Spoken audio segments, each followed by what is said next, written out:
நீங்க நிறைய பொருத்தம் மேட்ச் பண்ணி குடுக்குறீங்க. உங்க மேட்சிங் அதாவது நீங்க பார்த்து திருமணம் செய்து வைச்சவங்க எவ்ளோ நல்லா இருக்காங்க? ஏதாவது ஒரு எடுத்துக்காட்டு, நான் ஒருத்தவங்களுக்கு இப்படி திருமணம் செஞ்சேன்ப்பா, அவங்க நல்லா இருக்காங்க அப்படின்றபோது உங்களுக்கு ஒரு சந்தோஷம் இருக்கும்ல. அந்த மாரி யாராவது இருக்காங்களா? நெறைய இருக்காங்க. நெறைய சொல்லலாம். அதில ஒரு சிலது சொல்றேன் கேளுங்களேன். இப்போ அவங்களே சொல்லுவாங்க, நாங்க வேற பக்கமெல்லாம் பொருத்தம் பார்த்தோம். ஒரு 2 வருஷம் தான் அவங்க ஒண்ணா இருந்தாங்க. அப்புறம் வாக்குவாதத்தில பிரிஞ்சுட்டாங்க அப்படிலாம் சொல்லுவாங்க. ஆனா, இதுவரைக்கும் இது சத்தியமான உண்மை. இதுவரைக்கும் நான் பார்த்து அரேஞ்ச் பண்ணி வச்சதுல ஒன்று கூட பிரிவினை கிடையாது. ஒன்று கூட வாக்குவாதம் கிடையாது. இது வந்து இந்த திருமண பொருத்தங்கிறது நீங்க சொல்ற மாரி 10 பொருத்தம் கிடையாது. தினம், கணம், மகேந்திரம், யோனி, வசியம், ரஜ்ஜு, வேதை, ராசி, ராசி அதிபதி, யோனி இதெல்லாம் கிடையாது. இது 10 பொருத்தம். இதெல்லாம் கிடையாது. இதுல 4 பொருத்தம் இருந்தா போதும். என்ன இருக்கணும்? யோனி, வசியம், ரஜ்ஜு, வேதை. இந்த 4 பொருத்தம் மட்டும் இருந்தா போதும்.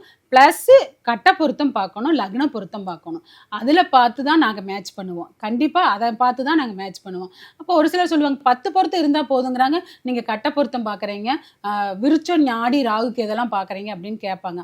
ஆனா இது காலங்காலமா ஒரு 32 வருஷ காலமா அப்பா, தாத்தா செஞ்சத தான் நான் செஞ்சுட்டு இருக்கிறேன்.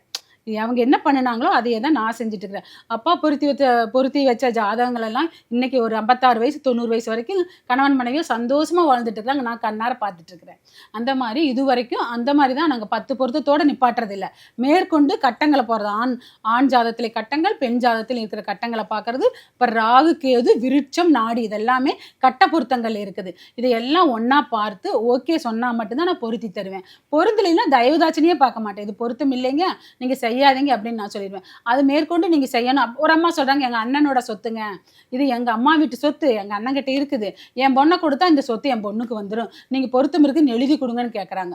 கண்டிப்பா நான் எழுதி தர மாட்டேங்கம்மா. இது 1000 காலத்து பயிர். இது வந்து 1 வருஷம் 2 வருஷத்துல முடியறது கிடையாது. இது எப்படி இருந்தாலும் 60 70 வருஷம் அவங்க வாழ்ற வாழ்க்கை.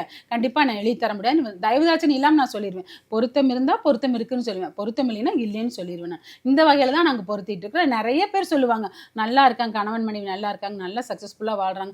ஏங்க மறு திருமணம் கூட நிறைய நாங்க முடிச்சு வச்சிருக்கிறோம். ஃபர்ஸ்ட் திருமணம் உங்களுக்கு ஃபெயில் ஆயிரும். வந்து கேட்பாங்க, உங்களுக்கு மறு திருமணம் கூட முடிச்சு வச்சிருக்கோம். மறு திருமணம் முடிச்சு 6 வருஷமாவது நல்லா இருக்கிறாங்கன்னு எனக்கு தகவல் சொல்லுவாங்க. வந்து அவங்க அம்மா அப்பா, பொண்ணோட அம்மா அப்பா, மாப்பிள்ளையோட அம்மா அப்பா. அந்த மாதிரி நாங்க பொருத்தம் இருந்தாதான் இருக்குதுன்னு சொல்லுவோம். இல்லைன்னா இல்லைன்னு சொல்லிடுவேன் நான்.